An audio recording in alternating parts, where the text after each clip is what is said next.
I think mostly that it's not a box setting. You Right. know, that it's student driven. So if a child wants to learn about, penguins one day, they can actually have all the different aspects about penguins through language, through math, through science, through arts, so we can encompass all of that for the child.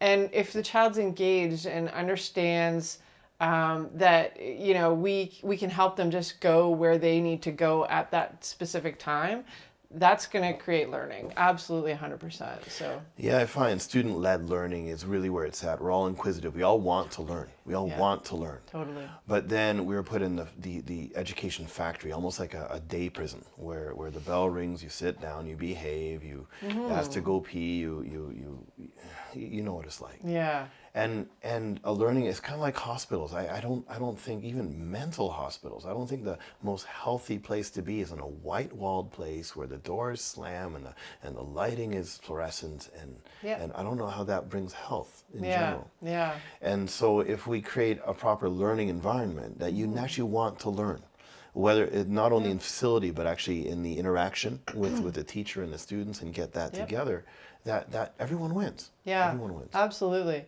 And the students that are at the day school already, we've had them say, the parents say, the kids actually want to go to school. They used to be like crying and not want to come to school. I'd have to force them to go to school. And now they're like, is it school day yet? Right? So that's just like proof that this is a different way of helping these kids be excited about learning. Like that's what they need to be, right? Wonderful.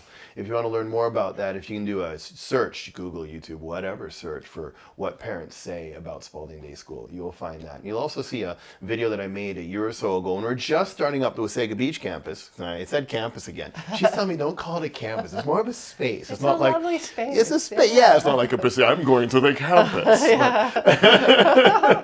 The Wasaga space location. Yeah. And at the same time, we're now starting this berry space this coming year as well. And it was interesting because we started grades 4, 5, 6. At least that was a goal.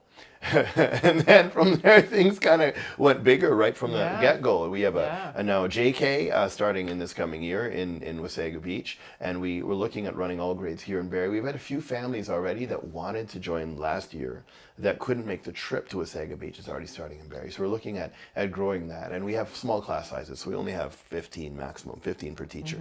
And so then we'll naturally grow. And the location will be here in this studio, sitting upstairs from where we're recording right now, is the day school space until we grow out of that day school space. So this is Vader space, we call it. There's a gentleman, Vader, that enabled our ability to make production here, audio production, video production here, as well, and still photography, as well as the school cuisine is here and the day school is here. And then all these projects, all these cool education moments are overlapping, and we might have to grow out of the space fairly soon. But and we're just getting started. It's kind of exciting. Yeah. But that's the picture. So it's right here in the northeast end of Barrie. And I think one of the, sorry to interrupt, Yeah.